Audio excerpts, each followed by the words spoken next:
de sorte que haja em vós o mesmo sentimento que houve também em Cristo Jesus, que sendo em forma de Deus, não teve por usurpação ser igual a Deus, mas aniquilou-se a si mesmo, tomando a forma de servo, fazendo-se semelhante aos homens, e achando na condição de homem, humilhou-se a si mesmo, sendo obediente até a morte, e morte de cruz. Por isso também Deus o exaltou soberanamente e lhe deu um nome que é sobre todo nome, para que ao nome de Jesus se dobre todo o joelho dos que estão nos céus, na terra e debaixo da terra, e toda língua confesse que Jesus Cristo é o Senhor, para a glória de Deus Pai. Tome seu assento. Queridos, hoje é um culto de Santa Ceia, um dos cultos mais especiais que nós temos. Todos são, mas este é um dos cultos mais especiais porque nós lembramos do sacrifício na cruz do Calvário. E para esta oportunidade, Deus colocou uma palavra no meu coração e eu quero compartilhar a vós outros. Filipenses é uma carta que Paulo escreveu, assim como ele escreveu várias cartas, enviando para algumas igrejas, para algumas pessoas, destinando uma palavra de encorajamento, destinando uma palavra de edificação. Todas as vezes que Paulo escrevia para uma igreja ou para alguém, ele tinha alguns propósitos estes que ele queria ensinar, ensinando, em segundo lugar, encorajar, para que a igreja ou a pessoa que estivesse recebendo a carta pudesse aprender e ter coragem para seguir o Evangelho. Paulo escreveu Romanos para a igreja localizada em Roma, e no capítulo 1, versículo 16, Paulo falou algo extraordinário. Ele disse: eu não me envergonho do Evangelho, porque o Evangelho é o poder de Deus. Paulo, quando ele escrevia para uma igreja, ele sempre defendia o Evangelho. Por quê? Porque Paulo sabia de fato o que era o Evangelho. Paulo levava a sério o Evangelho. Quando a gente conhece a história de Saulo no capítulo 9 de Atos dos Apóstolos, a gente vai saber que ele teve uma transformação através de uma palavra de Jesus dizendo: Saulo, Saulo, por que tu me persegues?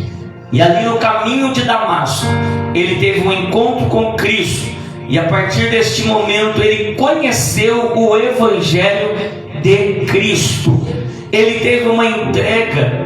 A gente sabe que de perseguidor ele passou a ser perseguido por amor ao Evangelho. Sim, Paulo sofreu por causa do Evangelho, mas pensa num homem que amava o Evangelho, que seguia o Evangelho de todo o coração, com toda seriedade.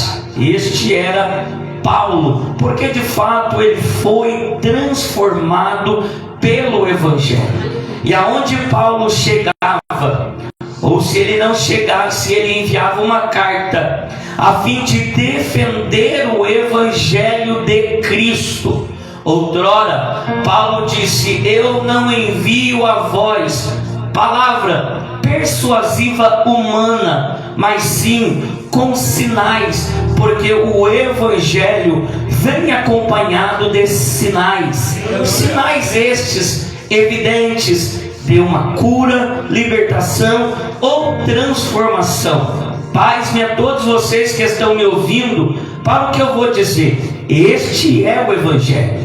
O Evangelho que cura, o Evangelho que liberta, o Evangelho que transforma e o Evangelho que leva o homem para morar no céu.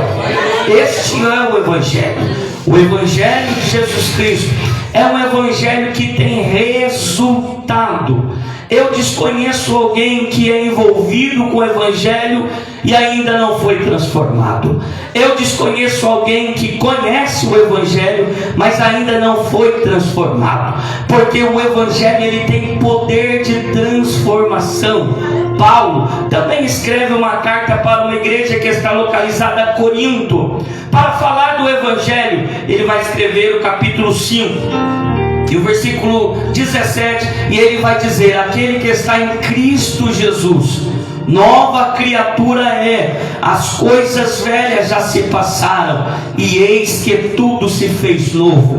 A intenção de Paulo é mostrar que aonde o Evangelho chega, ele causa uma transformação, ao passo de mudar tanto a vida da pessoa ficar desconhecida perante a humanidade não reconhecer quem é. A transformação, ela é algo tão poderosa e tão maravilhosa que Paulo começa a dizer: aqueles que estão em Cristo Jesus é uma nova criatura, foi transformada, as coisas velhas já se passaram, agora se fez tudo novo. A palavra Evangelho tem um significado: boas novas, boas notícias. Aonde chega o Evangelho, chega algo novo, chega uma boa notícia, chega uma novidade. Assim, quando alguém conhece o Evangelho, por sua vez, ela não será mais a mesma pessoa, ela não terá mais a mesma característica, ela não terá mais o mesmo gênero. O Evangelho muda por dentro, o Evangelho muda por fora, o Evangelho muda do lado, o Evangelho muda do outro. O Evangelho muda o corpo humano, o corpo físico, restaurando, dando saúde. O Evangelho muda a mente, o psique, o psicológico. O Evangelho muda o espiritual. O Evangelho muda a família. O Evangelho muda a cidade. O Evangelho tem o poder de mudar um estado. O Evangelho tem o poder de mudar uma nação. O Evangelho muda da tristeza para a alegria. O Evangelho muda da morte para a vida. O Evangelho muda da maldição para a bênção. O Evangelho tem o poder de levantar. O Evangelho tem o poder de restaurar. O Evangelho tem o poder de abrir porta onde não tem parede. O Evangelho tem o poder de escrever o nome das pessoas desqualificadas no livro da vida. Este é o Evangelho que tem poder. Se tem duas pessoas aqui que foi transformada pelo Evangelho, o primeiro sou eu. Cadê o segundo para me conhecer?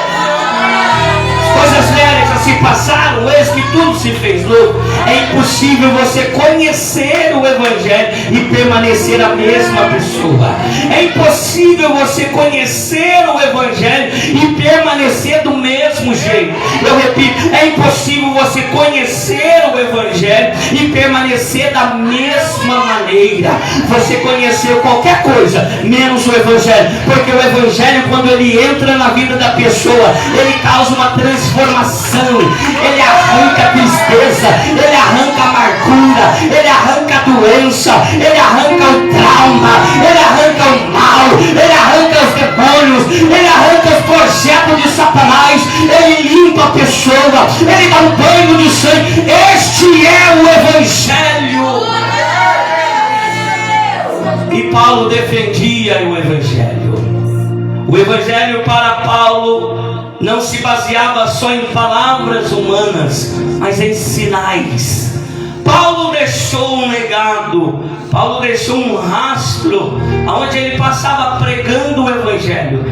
Ele não falava só com palavras, mas com demonstração de sinais. Agora veja que o que ele está fazendo, ele está copiando, imitando o Mestre. mestre Jesus, o Rabi, o Raboni, Jesus, aquele que um dia também pregou, e ele um dia assumiu a oportunidade para pregar, e ele disse: o Espírito do Senhor Jeová está sobre mim, porque ele me ungiu para pregar boas novas e libertação aos cativos. Jesus estava dizendo: eu estou aqui para pregar o Evangelho, trazer boas novas, trazer boas notícias. Quando Jesus se aproximou, aleluia, da Galileia, da Judeia, ou aonde ele passava com uma mensagem de esperança, de ânimo.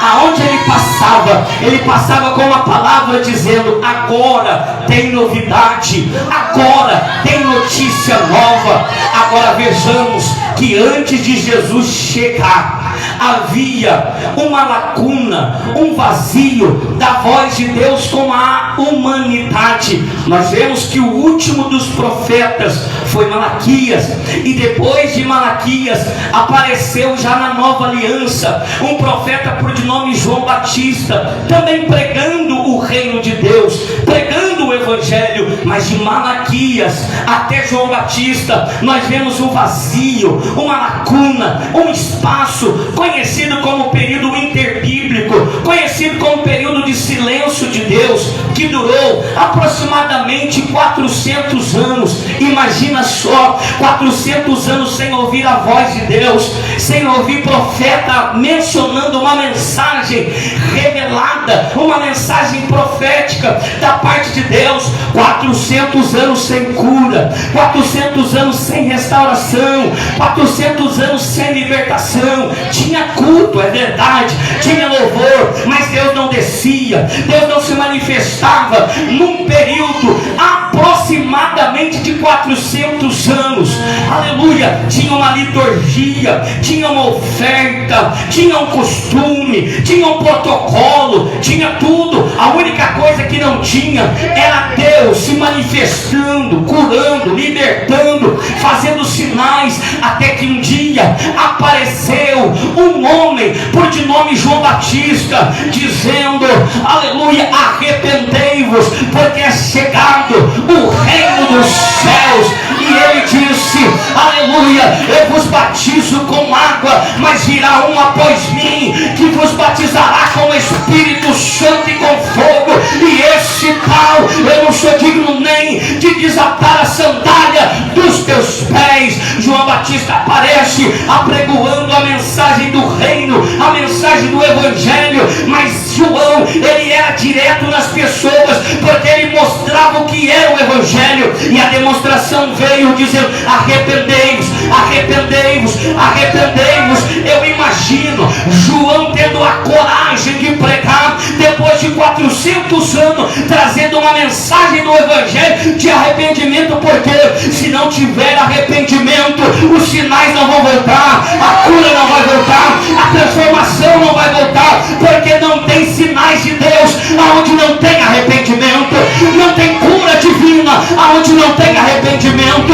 João entendeu esta veracidade, e aonde ele passava, ele proclamava: arrependei-vos. Se arrepender, ele volta a curar. Se arrepender, ele volta a libertar. Se arrepender, ele volta a transformar. Arrependei-vos.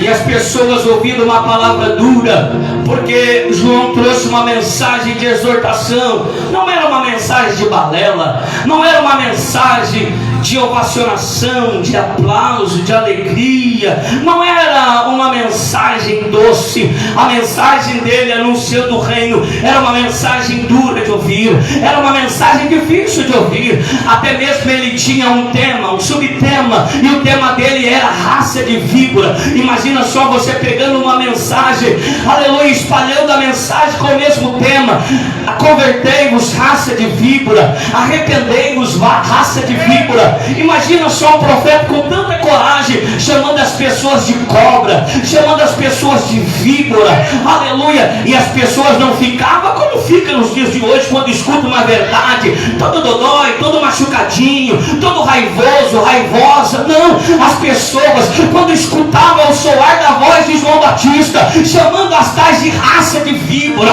chamando as tais de cobra. Sabe o que as pessoas faziam? Elas não corriam, elas não ficavam com raiva de João Batista, elas dobravam o joelho, se arrependendo e dizendo: me batiza, eu estou arrependido, me batiza. E daqui a pouco vinha, aleluia. Eu imagino, irmão, João Batista chamando as pessoas de cobra. Eu não sei muitos nomes de cobra, mas eu imagino cada cobra chegando. Eu imagino chegando aquela urutu estrela, eu imagino chegando aquela cascavel, eu imagino chegando aquela cobra. Eu até posso imaginar João Batista olhando cada cobra chegando e dizendo: essa aqui é uma urutu, não, essa aqui é uma cascavel, essa aqui é venenosa, essa aqui, aleluia, é uma jiboia. Mas quando de repente ele vai classificando, Pai, cada cobra, um dia se aproximou alguém, e quando ele vai apontar, intitulando o nome de uma cobra, ele fala: não, isso aí não é cobra, eis aí o leão da tribo de Judá, o Cordeiro de Deus, que tira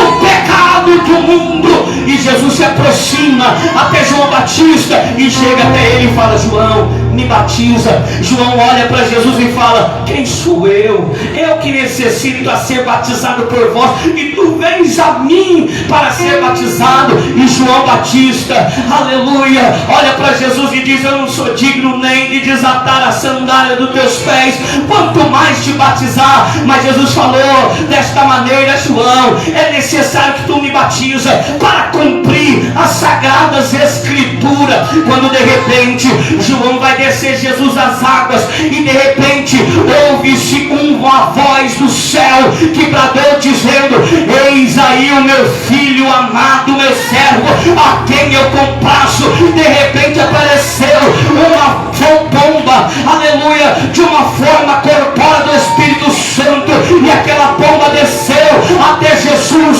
e João disse mais uma vez: eis aí o Cordeiro de Deus que tira o pecado do mundo.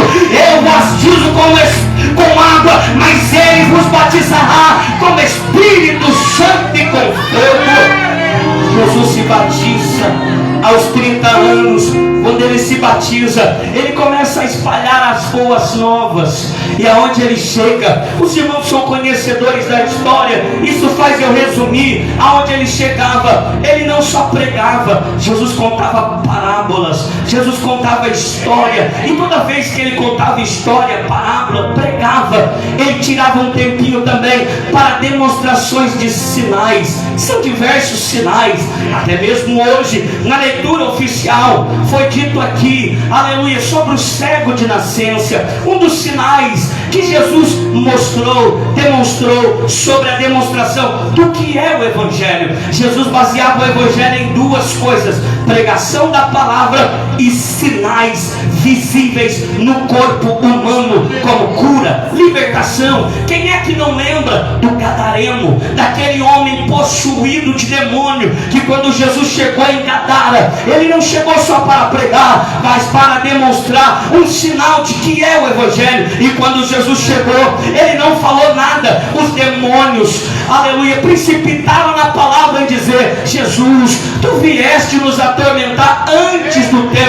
Jesus calado chegou, calado ficou, e os demônios continuaram dizendo: Jesus, nos permita a entrar na manada dos porcos. Jesus falou: então isto aconteça. Saiu de dentro do homem, foi para a manada de porco, e o homem foi curado, liberto daquela legião de demônio. De repente o homem falou: Jesus, eu quero te seguir. Jesus falou para ele: não, tu vai ficar em Gadara, porque o Evangelho que alcançou você vai alcançar tua casa, vai alcançar tua família, vai transformar aonde você chegar. O Evangelho que liberta. Quem é que não lembra daqueles 10 leprosos que de uma vez só chegou até Jesus e disse: mestre, se tu pode nos curar? 10 leprosos de uma vez só, e Jesus disse: eu quero, sejam limpos, e 10 foram curados.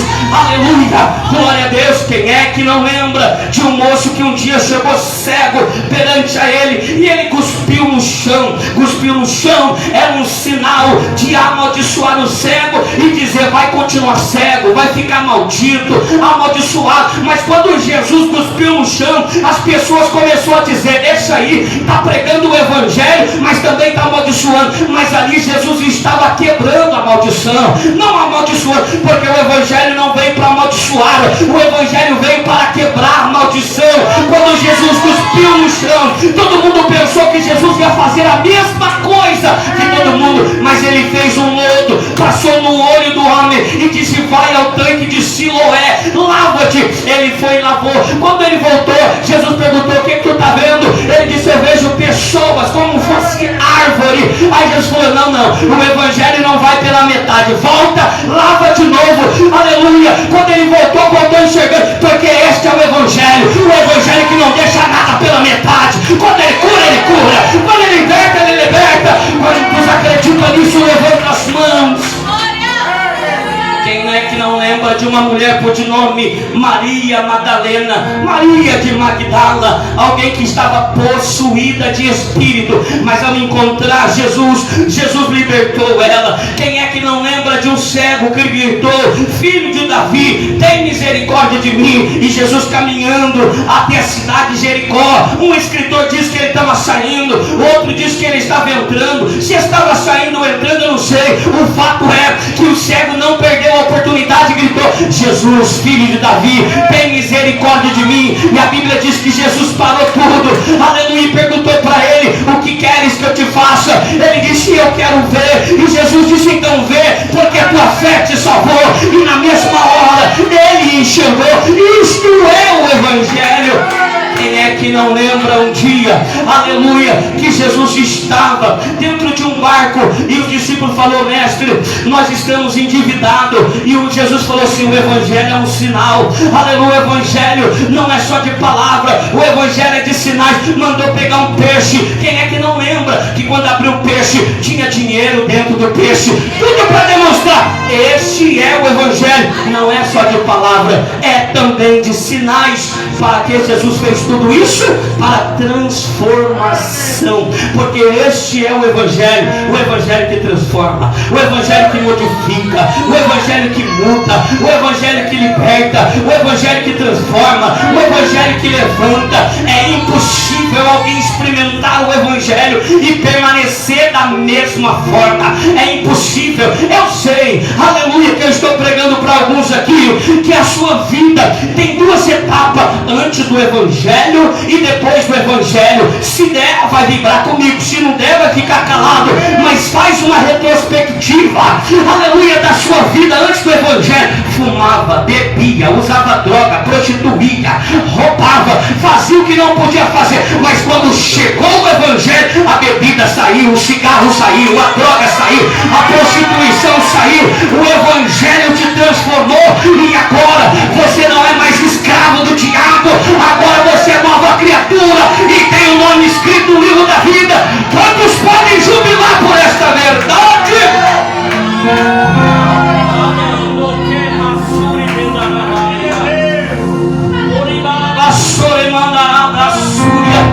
Este é o Evangelho. Este é o Evangelho que transforma, o Evangelho que restaura, o Evangelho que tem poder, aleluia, com demonstração de sinais, aleluia, glória a Deus. E Paulo começou a espalhar a verdade do Evangelho, e quando a gente chega na carta de Filipenses, ele começou a dizer desta maneira: de sorte que haja em vós o mesmo sentimento que houve em Cristo Jesus, aleluia. E qual era o sentimento que estava em Cristo Jesus? Haja visto que Jesus não tinha pecado, haja visto que Jesus não era oprimido por nada e nem por ninguém, mas qual era o sentimento que pairava, que tomava conta de Jesus, que deve tomar conta de nós outros, aleluia? Qual era o sentimento?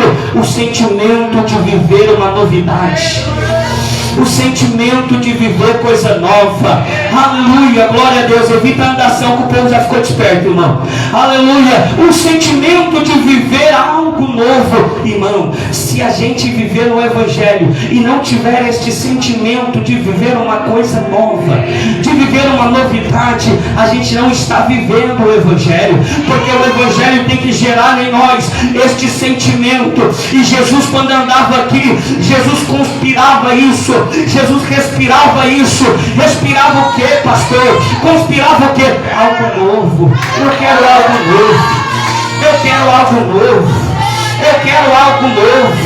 Eu quero algo novo. Quando o Evangelho entra, é impossível você não sentir isto. É impossível este sentimento que estava em Jesus. Eu quero algo novo. Lembra do que eu disse? Depois de 400 anos, Jesus apareceu. E eu imagino todo mundo traumatizado, todo mundo bloqueado, sem fé, sem esperança, dizendo: para nós não tem nada. O céu nos esqueceu, o céu nos abandonou. Mas como Jesus veio com um sentimento de algo novo, algo novo, algo novo, algo novo. Aonde Jesus chegava, ele dizia: não, mas agora o céu está aberto. Aleluia, aleluia. Quem é que não lembra quando Jesus chamou 2 discípulos, por de nome Filipe e Natanael, quando Natanael estava debaixo da figueira estudando? Aleluia, glória a Deus. O Espírito de Deus revelou para ele, aleluia, sobre Jesus. E quando ele foi conversar com Filipe, Filipe falou assim: nós encontramos o Messias, aleluia, e ele vem de Nazaré. Natanael disse: pode vir alguma coisa boa de Nazaré? Aí Filipe disse: então vem e vê. Vem e vê. Quer ver se o Evangelho tem alguma coisa nova? Vem e vê. Vem e vê. Aleluia. Para os cansados, o Evangelho está chamando: vem e vê. Para os abatidos, o Evangelho está dizendo: vem e vê. Para os tristes, o Evangelho está chamando: vem e vê. Para os doentes, o Evangelho, eu estou sentindo Deus, o Evangelho está dizendo: vem e vê. Para os cansados, o Evangelho está dizendo: vem e vê. Aleluia. Para os oprimidos, o Evangelho está dizendo: vem e vê. Para os caídos, o Evangelho está dizendo: vem e vê. Tem coisa boa para você no Evangelho. Alguém levantou a mão, eu vou profetizar melhor ainda. Tem coisa boa chegando para você. O Evangelho não vai deixar você da mesma forma. O Evangelho não vai deixar você da mesma maneira. Eu venho em cima deste altar pregando e dizendo: quem caiu, quem está prostrado, se prepara. O Evangelho vai trazer coisas novas. Outra vez, outra vez. Levante as suas mãos. É muito sério o que eu estou sentindo aqui da parte de Deus. É muito sério o que eu começo a sentir aqui em cima deste altar. Levante as suas mãos e não pare de orar. Levante as suas mãos e não pare de orar. Vai orando, vai orando, vai orando, vai orando, vai orando. Este é o Evangelho.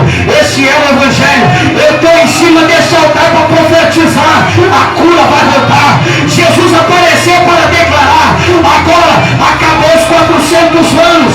Acabou o silêncio. Não tem silêncio. Não tem abandono. Agora tem cura. Agora tem restauração. Agora tem libertação. Eu abro a minha boca para proferir nesta casa: a cura vai voltar, a libertação vai voltar, os sinais vão voltar. Este é o Evangelho.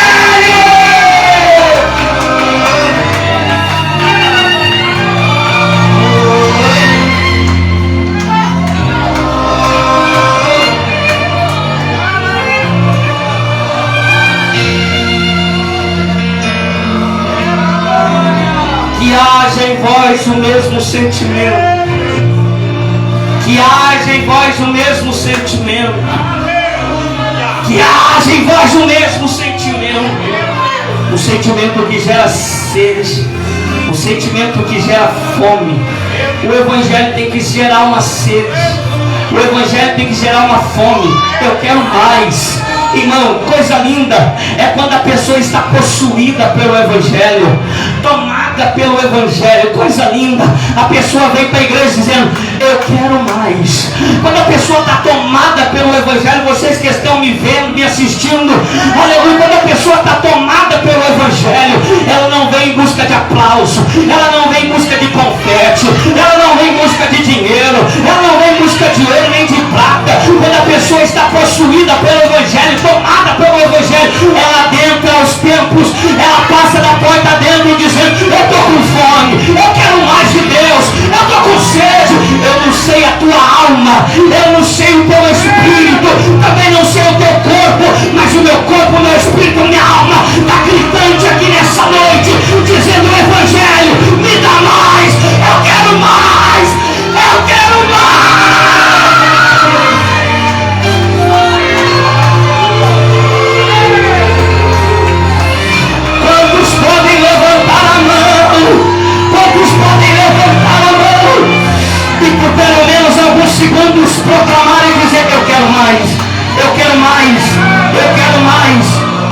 clamando.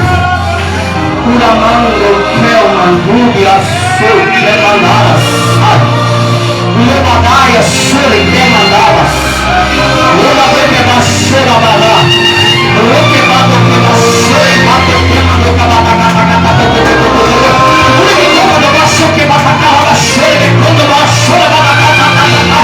o céu está gritando no meu ouvido. Diga para minha igreja que a cura vai voltar. Diga para minha igreja que a libertação vai voltar. Ei, ei, ei, ei, ei. O evangelho não está falido. O evangelho não está quebrado. O evangelho não está morto. O evangelho ainda está escuro. O evangelho, quem pode adorar?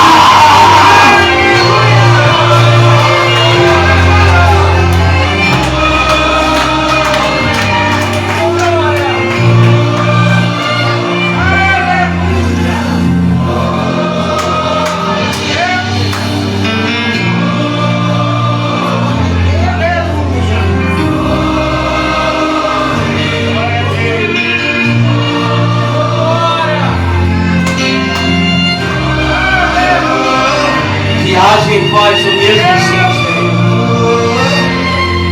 Que haja em vós o mesmo sentimento. Coloca a mão no seu coração. Que haja em vós o mesmo sentimento. Repita essa oração comigo. Diga a Deus: Deus, me dá o sentimento verdadeiro do Evangelho. Aleluia. O sentimento verdadeiro do Evangelho não é um sentimento de acomodação, de conformismo. O sentimento do Evangelho é o sentimento que Paulo disse ainda para a igreja localizada em Roma, no capítulo de número 12. Ele disse: não vos conformeis com este século. Este é o sentimento do Evangelho, um sentimento que você não se conforma. Aleluia. É os inconformados. Vou repetir de novo: quem está tomado pelo Evangelho é alguém inconformado. Eu não sei você, eu dentro do Evangelho estou assim. Eu não aceito derrota, eu não aceito tristeza, eu não aceito catar. Alguém está entendendo? Este é o sentimento de Jesus. Eu não aceito fracasso, eu não aceito essa miséria, eu não aceito essa mente mesquinha. Pula mesmo, Marcilene, é essa mente que a gente tem que ter. Eu não aceito esse desânimo, eu não aceito essa amargura, eu não aceito essa depressão. Aleluia. Se alguém aqui está tomado por uma doença, por uma enfermidade, por umas dores, dor nos ossos, dor na carne, dor em algum órgão, agora é a hora de você bradar e dizer: o sentimento está voltando. Eu não aceito a enfermidade, eu não aceito. A Bíblia diz, aleluia, que Ele tomou sobre si as nossas dores, as nossas enfermidades. Deus vai te curar. Oh, meu Deus. Que haja em vós o mesmo sentimento. Que haja em vós o mesmo sentimento. Versículo 6, ele disse que, sendo em forma de Deus, não teve por usurpação ser igual a Deus, mas aniquilou a si mesmo, tomando a forma de servo, fazendo semelhante a homens. Preste atenção no que ele fez. Ele não usurpou, sendo Deus, ser igual a Deus, mas ele veio em forma de servo, fazendo semelhante aos homens. Ele não precisava disso. Alguém cheio da majestade, alguém cheio de brilho celestial, cheio do resplendor do céu, deixou a sua glória, deixou o seu resplendor, aniquilando-se a si mesmo. Sabe o que é isso? Desfazendo de si mesmo. A Bíblia diz que ele se humilhou, ele se desfez de si mesmo, tomando a forma humana, tudo por amor. Isso me faz lembrar um hino que cantava antigamente: deixou o esplendor de sua glória, sabendo o destino aqui, estava só e ferido no Gólgota.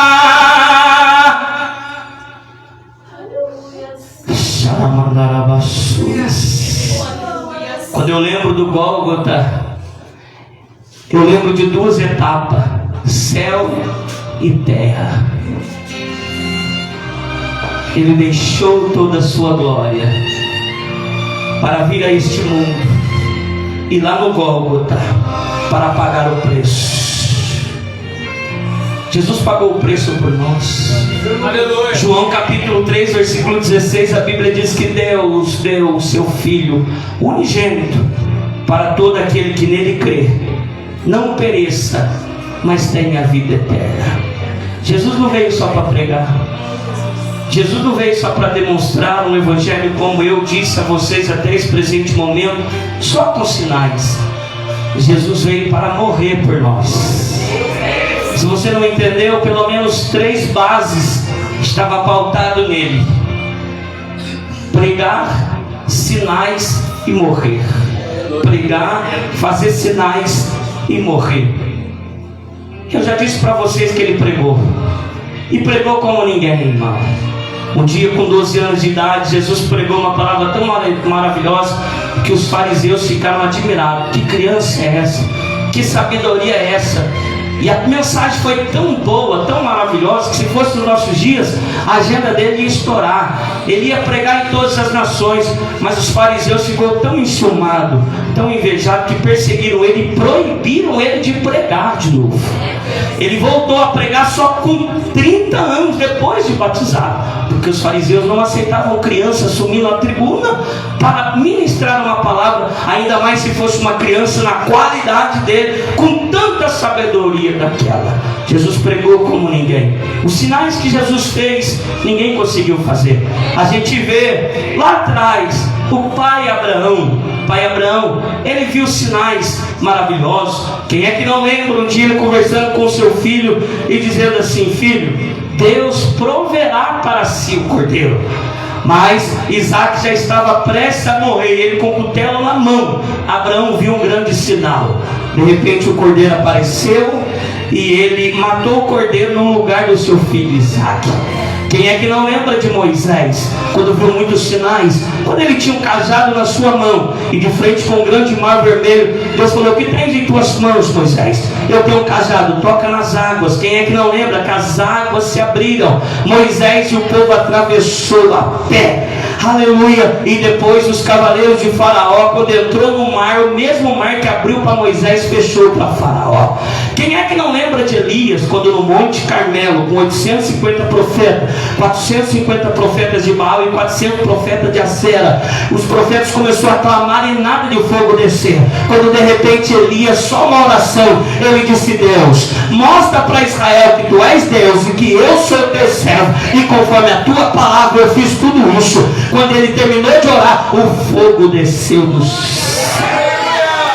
Glória a Deus, glória a Deus. Quem é que não lembra dos profetas, tais como Ezequiel, quando foi levado em espírito a um vale de ossos secos, e ali ele viu um grande exército se levantar através da sua profecia?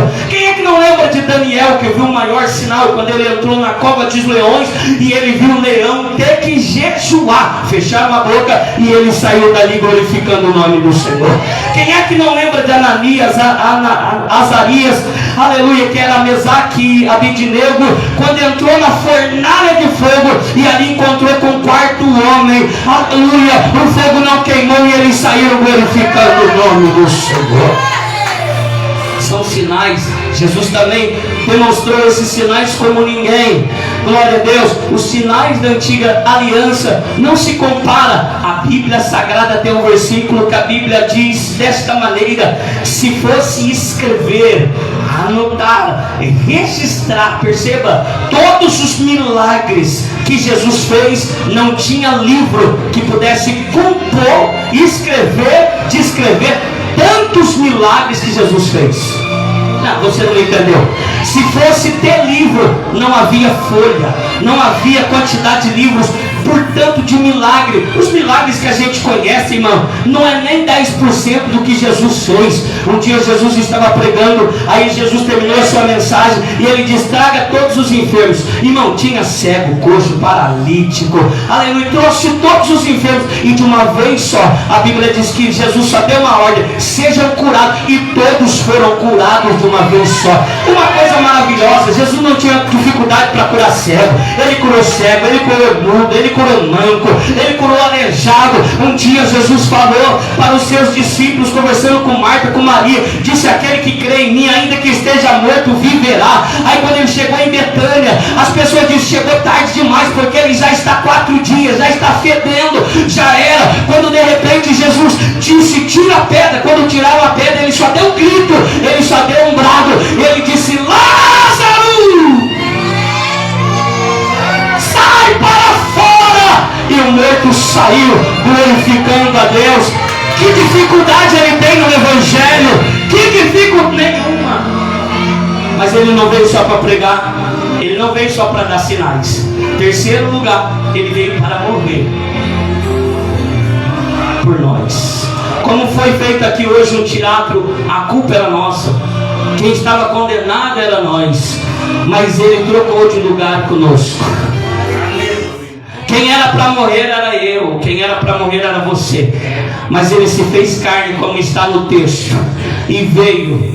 Aleluia. O texto de Isaías capítulo 6, que muitas pessoas aplicam na obra missionária, dizendo que Isaías proferiu quando ele disse, quando recebeu uma pergunta: a quem enviarei e quem há de ir por mim, por nós? Todos atribuem a Isaías, mas quem respondeu ali foi o próprio Jesus, porque aquilo era um grito no céu.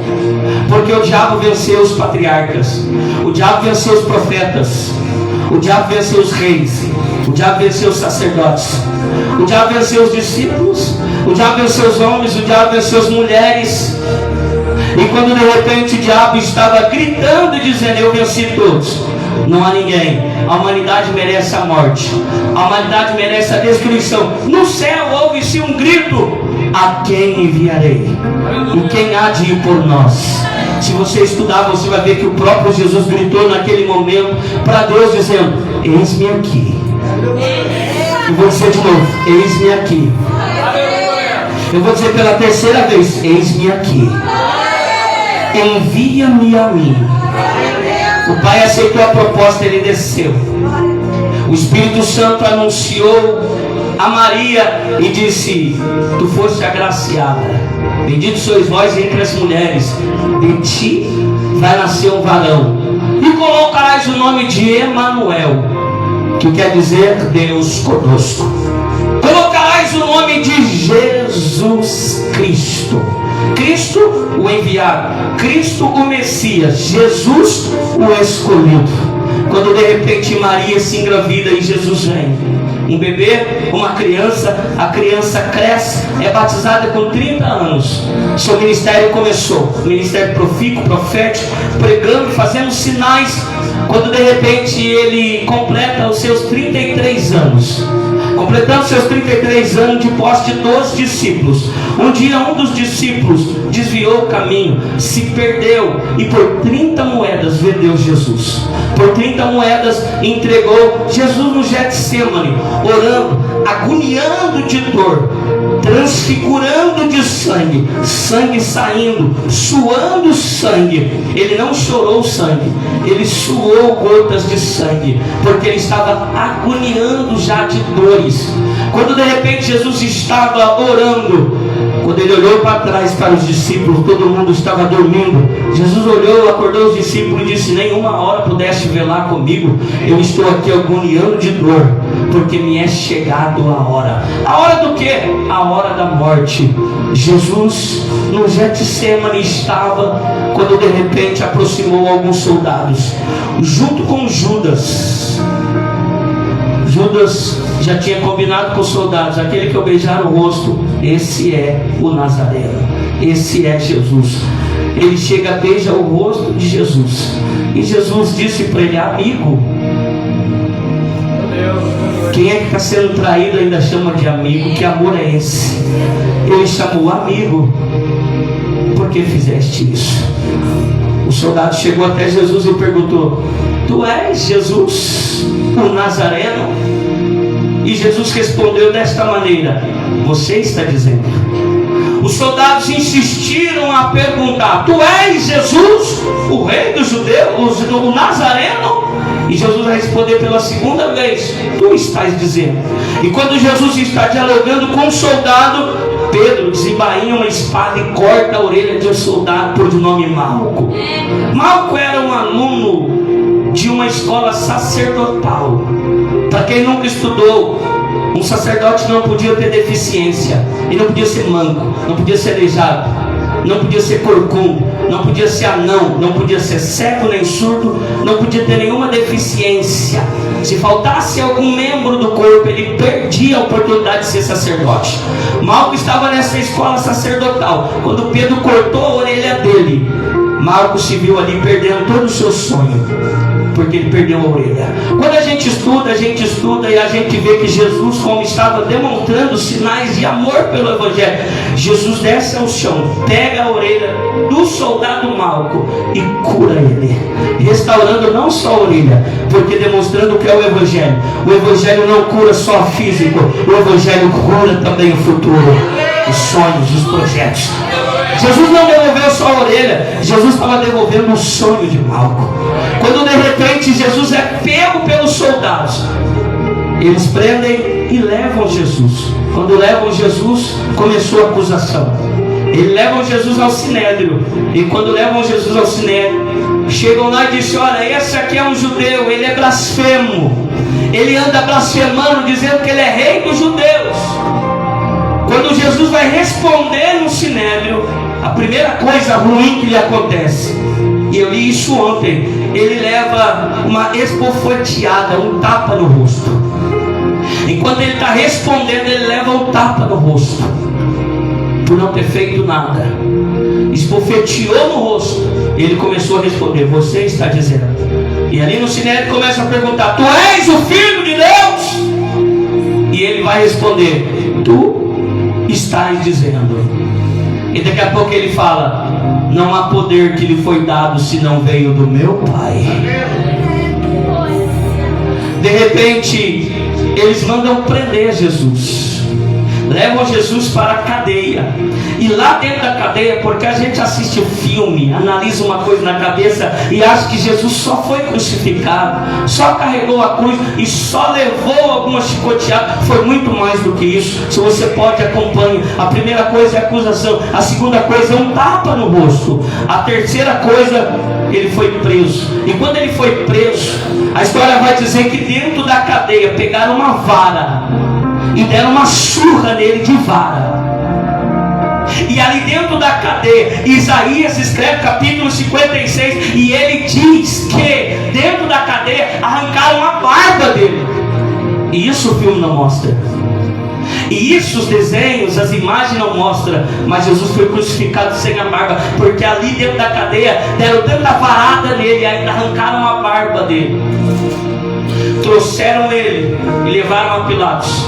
Quando levaram a Pilatos, colocaram ele à condenação, a julgamento. Como estava no tempo da Páscoa, Pilatos viu que ele era um homem inocente e disse: olha, toda Páscoa a gente solta um preso.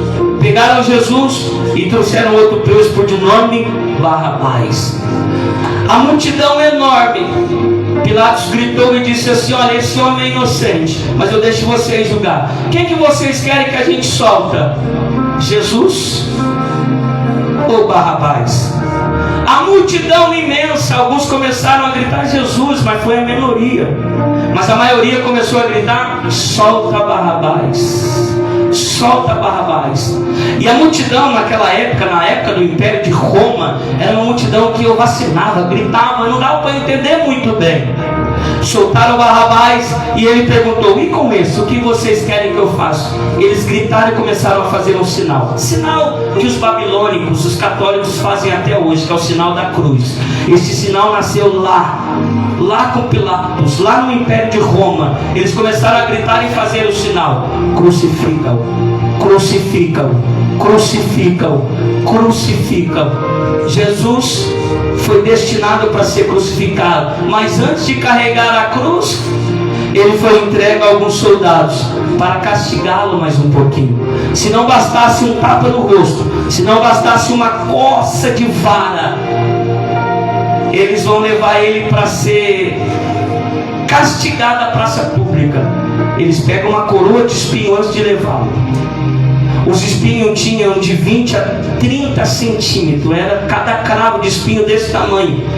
Não entrava na cabeça. Como que eles colocavam na cabeça? 2 soldados pegavam 2 madeiras, um de cá, o outro de cá, e cavava a coroa de espinho. Os espinhos pegavam e rasgavam a pele. Sangue escorrendo, sangue descendo. Jesus é colocado em cima de uma pedra, amarrado os pés, amarrado as mãos, e os soldados começam a pegar os chicotes. Começa com chicotes simples, foi aumentando, chicotes mais fortes.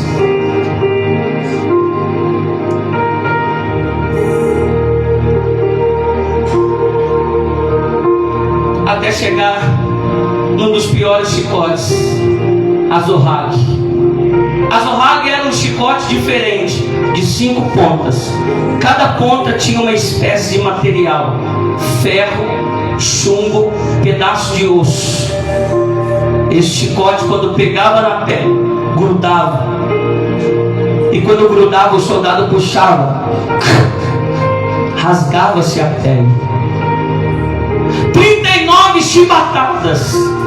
Se você fizer a contagem de 39 chibatadas, contando a azorrague, você vai ver, vai chegar na contagem que foram 600 chibatadas. Jesus levantava, coroa de espinho, 600 chibatadas. Não é esse filme que a gente assiste. O corpo dele ficou transfigurado. Isaías vai falar que quem olhou para ele, o rosto dele ficou desconhecido. Eu vou jogar no grupo para vocês terem a referência bíblica. As pessoas olhavam e não dava para ver que era um ser humano, de tanto que ele apanhou, porque o chicote não pegou só no tórax, o chicote pegou nas costas, na perna, no rosto. A azorrague pegava e rasgava o rosto. Sim, algumas fotos mostram que um do olho dele ficou com uma deficiência. Não foi só o olho, foi o rosto inteiro. Depois de ser castigado, deram uma cruz para ele. A cruz não era dele. A cruz era para um preso que tinha acabado de ser solto por de nome Barrabás, que era maior do que ele. Por isso que você vai ver nos filmes, nos episódios, que eles tiveram que puxar o braço de Jesus, porque a cruz não era dele. Deram uma cruz para ele carregar. Ele começou a carregar a cruz. Mas quando ele começou a carregar a cruz, a gente pergunta: o que é que ele viu? Eu vou responder o que é que ele viu. Ele viu você. Ele viu essa igreja. O que é que fez? Eu estou arrepiado. O que é que fez ele carregar a cruz? Eu imagino ele vendo o Reginaldo e dizendo: é por ele. Eu imagino ele vendo o Rubens, a Paula, a Bruna, a Eloá, a Verônica, o José, o Vinícius, e a cada passo que Jesus dava, dizendo: esse é por Vinícius, esse é pelo Gleison. Aleluia. E a história vai dizer que ele caía, e a cada tombo que ele caía, quando ele se levantava, o que é que dava força para ele? Aleluia. Você. Quando ele levantava, eu imagino ele dizendo: isso aí eu preciso levantar pela Cláudia, eu preciso levantar pela Marcilene. Não é por mim, é por eles. Eu pergunto a vocês: como é que ele enxergou se o rosto estava transfigurado?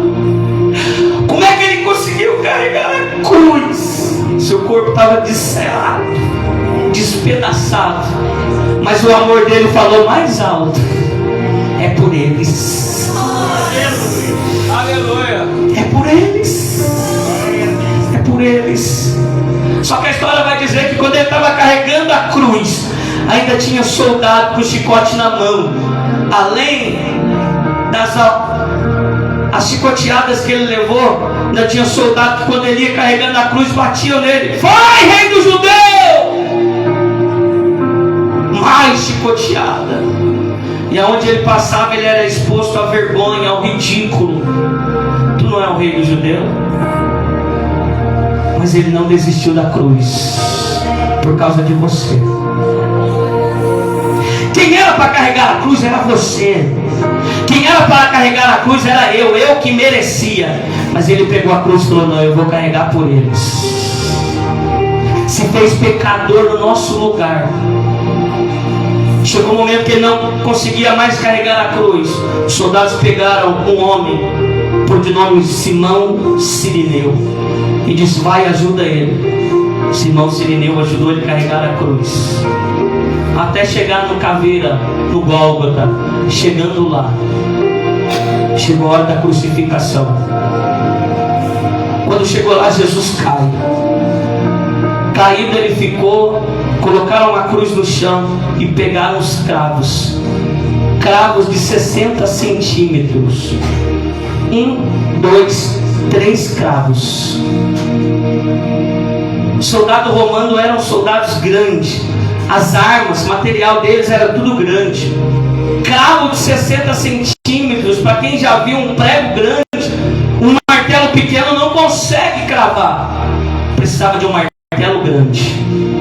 Pegaram aquela marreta, aquele martelo grande, pegaram os cravos, furaram a primeira mão, pá! Atravessou uma mão, jogaram uma outra mão, não cabia, amarraram uma corda e puxaram o braço dele, deslocando o ombro. Deslocou o ombro, todo transfigurado, machucado, sangrando. Pegou o segundo cravo, colocou na mão. Imagina, irmão, a dor que ele sentia, mesmo assim, me vendo, te vendo, dizendo: é por eles. Aleluia.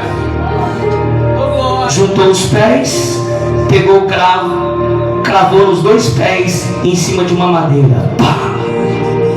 3 cravos, um na mão esquerda, outro na mão direita, nos pés.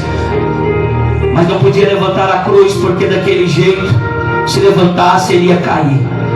Levantaram a cruz e viraram a cruz de frente, jogando ele no chão. Ele de costa, a ponta do cravo para cima. Pegaram o martelo e bateram para segurar o cravo. Tá, para dobrar o prego, para ele não sair da cruz. Com os pés a mesma coisa. Depois viraram a cruz de novo. Viraram a cruz, conferiram para ver se estava amarrado. Quando percebeu que estava tudo amarrado, colocou ele de pé. E ele não desistiu. Colocou de pé junto com 2 ladrões, uma à esquerda, o outro da direita.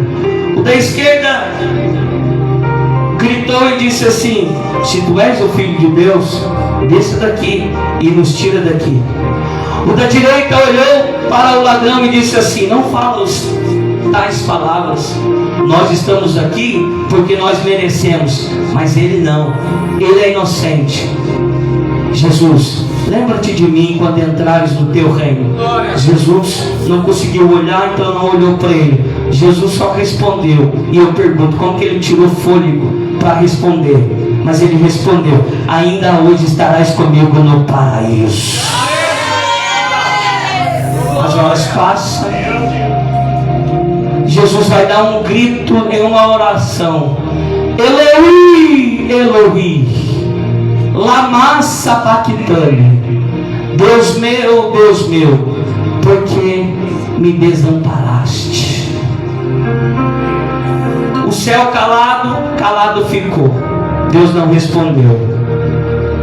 Daqui a pouco Jesus fez mais uma oração: Pai, em tuas mãos eu entrego o meu espírito. Morreu. Houve-se uma escuridão, como se fosse noite. Nós estudamos e sabemos que ele morreu às 15 horas, 3 horas da tarde. Escureceu como se fosse noite. O véu se rasgou de tal forma que a história vai dizer que a terra tremeu.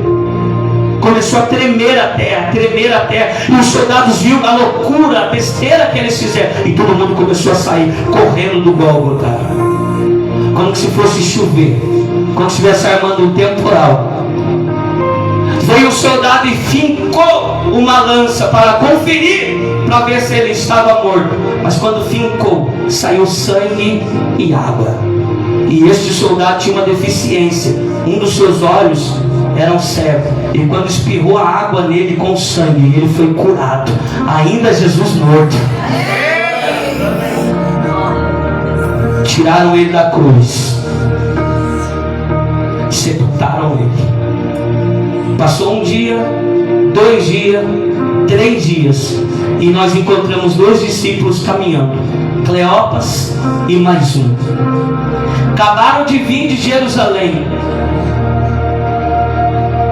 Vindo de Jerusalém, eles começaram a dizer: estamos decepcionados. Ele disse que ia morrer, ia ressuscitar no 3º dia, e hoje o 3º dia e nada. 2 discípulos decepcionados. Quando de repente eles foram surpreendidos por alguém que chegou até eles e disse assim: que palavras são essas que vocês trocaram? O que vocês estão conversando? Os discípulos pegou e falou para ele: você não sabe, você é forasteiro aqui, você é estrangeiro, você não sabe das últimas notícias? E aquele que estava conversando com ele fingiu que não sabia de nada e perguntou: não, quais? A que diz respeito a Jesus o Nazareno, o Messias, que disse que ia remir Israel. Ele disse que ia morrer e ao 3º dia ressuscitar, mas é hoje o 3º dia e nada. E eles continuaram caminhando, chegando na casa de Cleopas.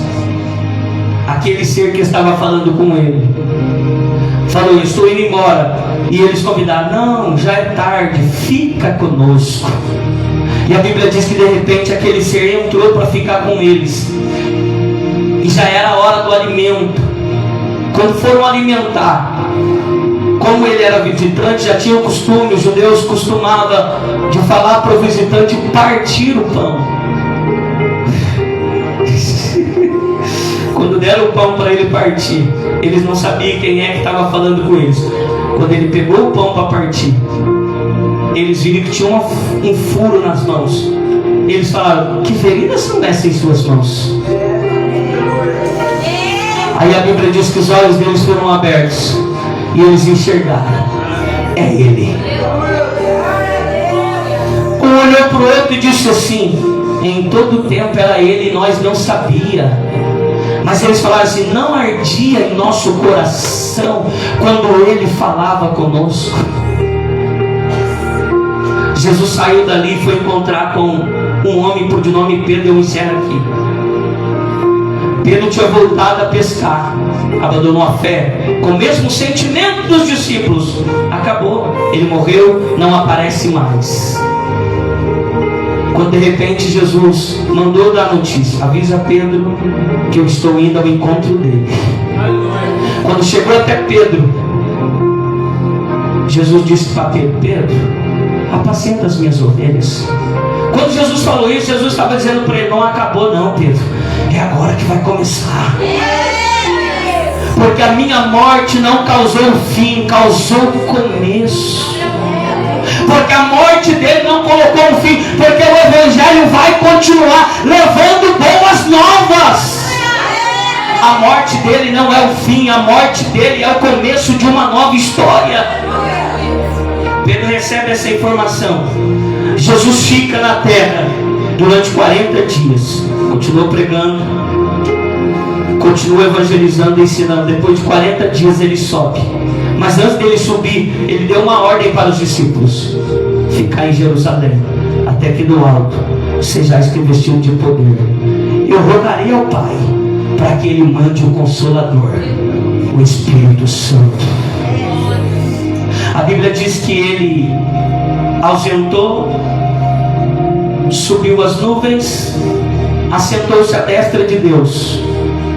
Os discípulos foram para Jerusalém orar, e nós conhecemos Atos capítulo 2, mas antes de Atos capítulo 2 teve um tempo de 10 dias. 10 dias que Jesus ficou lá no céu.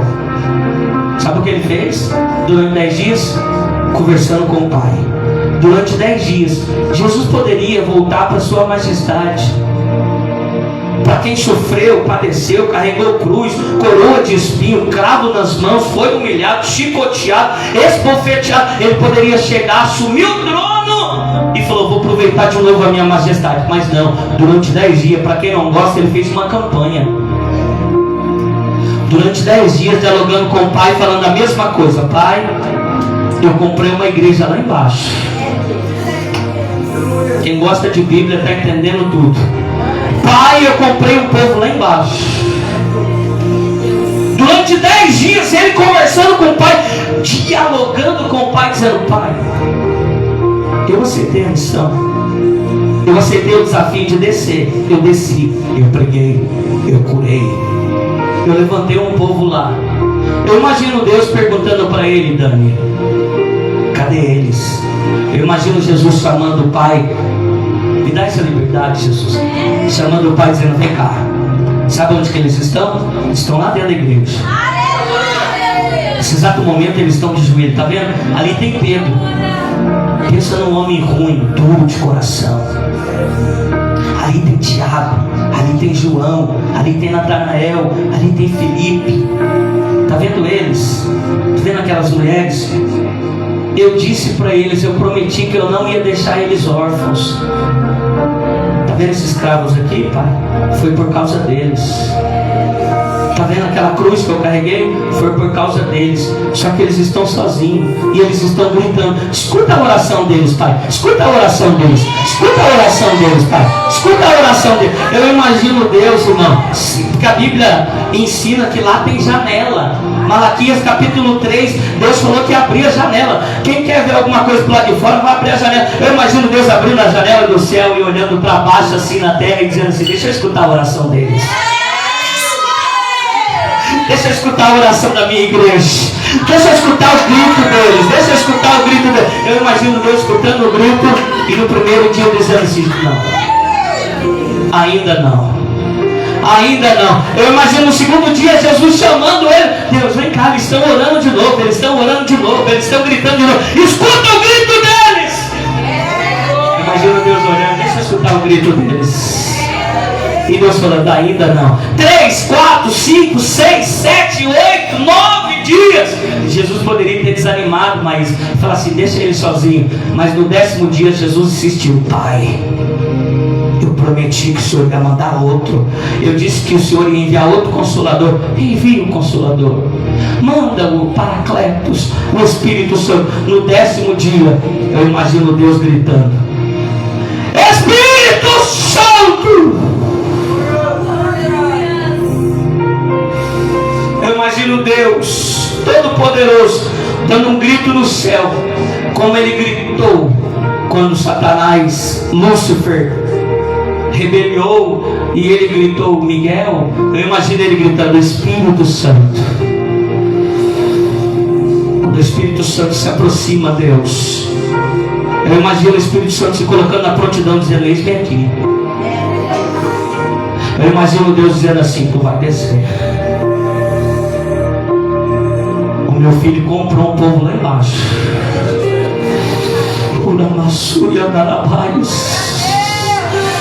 Meu filho carregou uma cruz por eles. O meu filho foi humilhado por eles, chicoteado por eles. O meu filho foi transfigurado por eles. Ele foi moído, porque Isaías diz que ele foi moído. Ele foi moído por eles. Agora eles estão lá embaixo gritando. Eu imagino Deus agora olhando para o Espírito Santo falando assim: escuta eles gritando lá embaixo. Escuta eles gritando lá embaixo, o Espírito Santo escutando. Agora Deus fala assim: desce lá no tabernáculo. Só que você não vai de qualquer jeito não. Você vai como um som. veemente, tempestuoso. E tem mais uma coisa: enche toda a casa.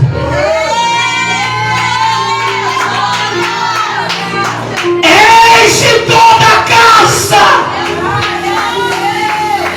Quando tu entrares naquele lugar, não vai poder ficar um sem ser cheio. Por que Deus mandou o Espírito Santo vir? Uma resposta só para mostrar uma coisa: o Evangelho não vai parar de espalhar boas novas. Não vai, não vai, não vai, não vai, não vai, não vai. De repente eles orando, o Espírito Santo desceu. Nesse momento, todo mundo estava dizendo: o Espírito Santo não desce, a promessa não se cumpriu. Quando a casa foi tomada, alguns judeus começaram a dizer: estão tudo embriagados. Aí o Pedro, que era duro de coração, foi transformado pelo Evangelho, saiu em defesa e disse: não, eles não estão embriagados. Isso foi dito pelo profeta Joel: nos últimos dias derramarei eu do meu Espírito sobre toda a carne. Isso é o que o profeta Joel declarou, que nos últimos dias Deus derramaria do teu Espírito. Isso aí que está acontecendo é o mover do Espírito Santo. E Pedro começou a pregar. Eu finalizo aqui pregando, porque nesse momento ninguém queria pregar, porque todo mundo achou: acabou o Evangelho, é final para o Evangelho, ponto final. Quando de repente, irmão, ninguém nunca tinha feito isso. Uma pregação, 3.000 almas. Foi tão boa a pregação que o próximo congresso que teve, chamaram o mesmo pregador, Pedro. E a segunda pregação que ele pregou, 5.000 almas aceitaram a Jesus. 8.000 por 120, 8.120 crentes, declarando numa só fé, dizendo: o Evangelho não acabou, o Evangelho não acabou, o Evangelho não acabou. Jesus morreu, ressuscitou, o Espírito Santo desceu para dizer: o Evangelho não acabou, o Evangelho não acabou.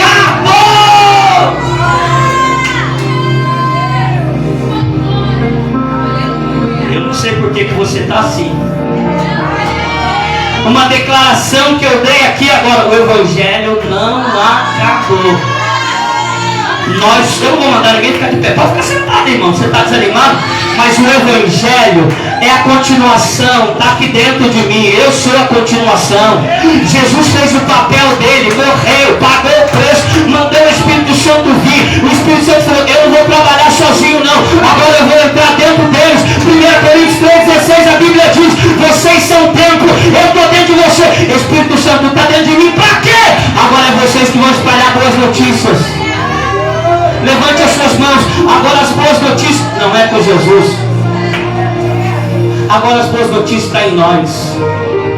Quem esse pastor ficou louco? Não, foi Jesus que falou, onde olhando para os discípulos falou assim: aquele que crê em mim farão as mesmas coisas que eu faço, ainda farão coisas maiores.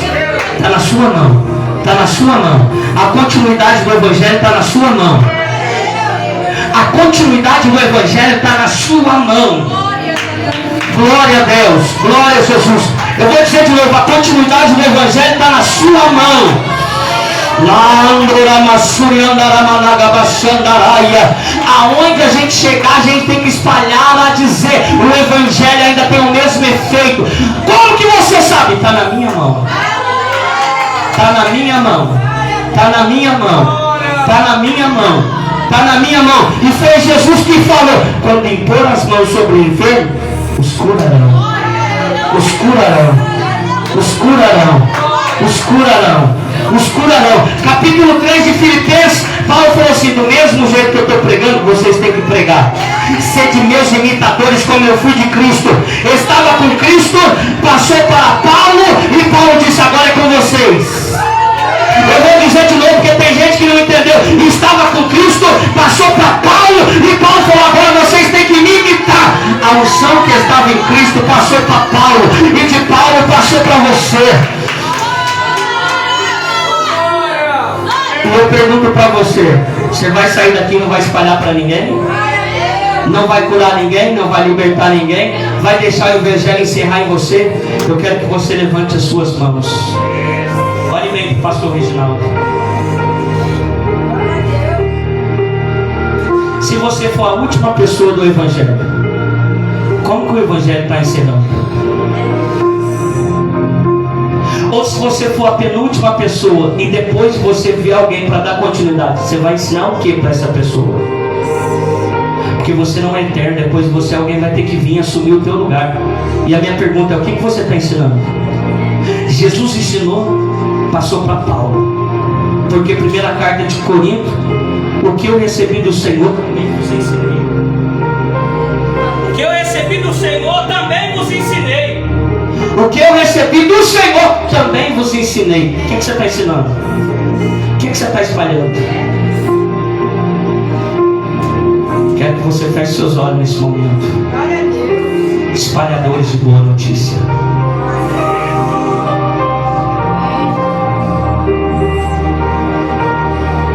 Você vai orar nesse momento dizendo: Senhor, eu preciso espalhar a boa notícia. Pode começar a orar se você quiser. Espalhadores de boa notícia. Você não está conseguindo orar, né, irmão? O pecado foi tão grande na sua vida que você não está conseguindo nem orar mais. Seu deslize foi tão grande que você não acha nem força mais. Seu coração está tão corrompido, você não consegue espalhar. Mas esta mensagem veio do céu para dizer: está nas suas mãos. As próximas curas, libertação, transformação, está nas suas mãos. O céu está bradando para alguém aqui nessa noite. É a sua vez. Alguém está orando. Espalhadores de boa notícia. Espalhadores de boa notícia. Alguém está orando. Espalha a boa notícia. Vai, Paulo. Vai, Pedro. Vai, discípulo. Cura alguém. Liberta alguém. Transforma alguém. Multidões e multidões no vale da decisão. Você vai deixar mais quantos morrer? Não vai pregar para ninguém, não vai orar para ninguém. Pessoas estão morrendo do seu lado. Alguém está orando. Se eu fosse você orar e falar: Senhor, não deixe ninguém morrer perto de mim. Eu preciso espalhar boas novas. Você que está me assistindo, ore aí na sua casa. Deus confiou a você para você espalhar boas notícias. Quando assumir a tribuna, não assuma só para mostrar o seu back vocal. Não assuma a tribuna só para mostrar a sua voz. Assuma para espalhar boas notícias. Quando vier pregar, não venha mostrar só a sua sabedoria. Venha mostrar sinais da parte de Deus. Alguém está orando ali. Tem um chorando.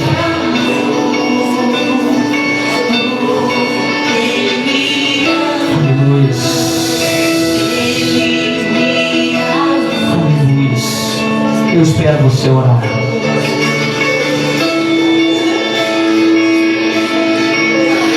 Eu preciso espalhar boa notícia. Ele já pagou o preço por mim. Olha o que Ele fez em mim. Aleluia.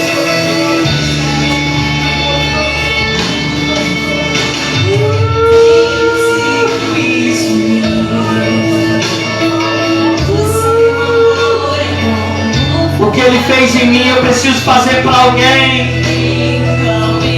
Vai, igreja, desperta, igreja, desperta, igreja. Você precisa sair daqui crente hoje.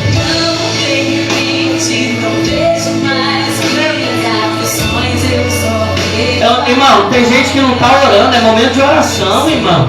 Falta de respeito.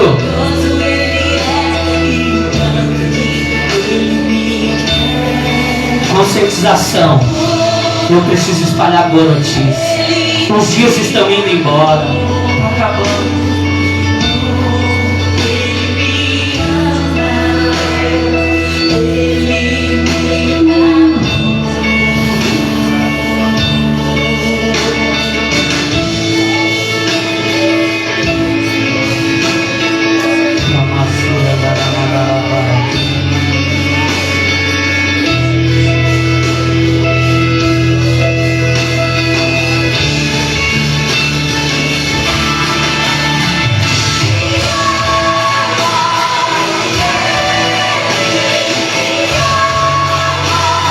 precisa espalhar a boa notícia. Que haja em vós o mesmo sentimento de Cristo. Que haja em vós o mesmo sentimento. Se Ele amou, ame também. Se Ele estendeu a mão, estenda também. Se Ele perdoou, perdoa também. Que haja em vós o mesmo sentimento. Que haja em vós o mesmo sentimento. Que haja em vós o mesmo sentimento. Que haja em vós o mesmo sentimento. Levante as suas mãos. Levante as suas mãos. Eu declaro a igreja do Senhor Jesus. Cada um de vocês que estão aqui me ouvindo, os que estão me assistindo, os que vão assistir depois, cada um de vocês neste século 21, neste ano de 2024, em agosto, que haja em você o mesmo sentimento. Você vai amar, vai perdoar, vai estender a mão, vai guerrear, vai ajudar alguém, vai curar alguém, vai restaurar alguém. Aonde você chegar, as pessoas vão ser impactadas, vão ser transformadas, porque o Evangelho continua em você, o Evangelho continua em você, o Evangelho continua em você. Vai espalhar a boa notícia, a unção sobre você. Cadeias vão ser quebradas, cadeias vão ser quebradas, demônios vão ser queimados. Que haja em você o mesmo sentimento.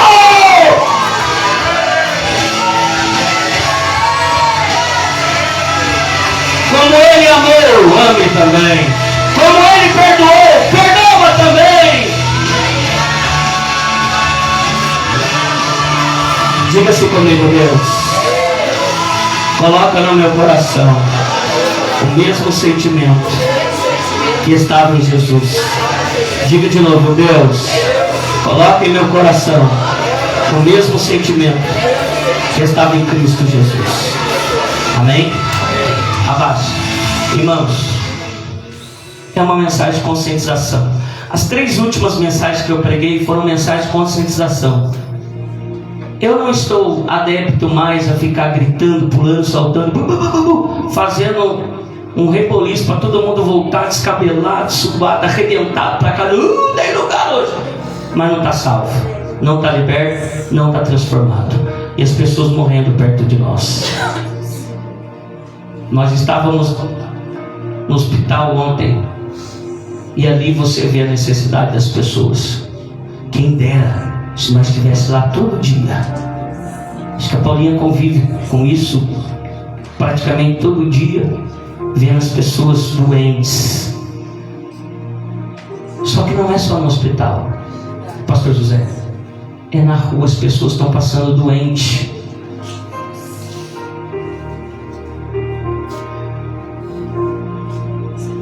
As pessoas estão passando doentes. Sabe o que nós estamos fazendo? Fechando os olhos. E a cura, sabe onde que está? É isso que você veio ouvir. Você não veio sapato. Chama o sapato de fogo para cantar. Aí ninguém conscientiza você. Você vai acordar amanhã, segunda-feira, para quê? Para comer arroz com feijão de novo? Só? E você, como crente, não cura ninguém, liberta ninguém, transforma ninguém, e o arrebatamento está chegando e ninguém avisa, aí tu vai para o inferno? Não. Deus mandou eu pregar essa mensagem e dizer para você: assuma o seu papel de cristão. Vai curar as pessoas, vai restaurar as pessoas. Deus vai colocar doente perto de você. Deus vai colocar problemático perto de você. Pastor, eu encontrei uma pessoa. É o céu dizendo: é você que vai curar essa pessoa. Vocês vão ser amigos de pessoas problemáticas. Vocês vão conhecer pessoas problemáticas. O céu vai apresentar pessoas problemáticas para vocês. Sabe para quê? Porque o Evangelho que está em você vai ter que transformar aquela pessoa. Ao sentar do lado de alguém no ônibus, não perca a oportunidade, prega. Ao encontrar com alguém na rua com muita saudade, prega. Alguém for visitar na tua casa, você que é crente, prega. Alguém que você encontrar em qualquer lugar, não perca a oportunidade, prega, porque o Evangelho está em você. As boas notícias estão em você. Amém, igreja? Quantos vão assumir esse papel? Porque não é só aqui, né? A gente sempre está pregando. Não é só aqui na igreja. Quero ver ser discípulo lá fora, pregar. E Deus vai preparar uma oportunidade para você. Irmão, quantos têm vontade de conhecer a África? Quantos querem ir na África? Mas está cheio de africano na rua para vocês pregar. Está cheio de gente pior do que gente que está lá na África. Então prega na sua casa. Mas ele bebe, ele fuma, ele usa droga. Este é o seu campo missionário. Glória a Deus.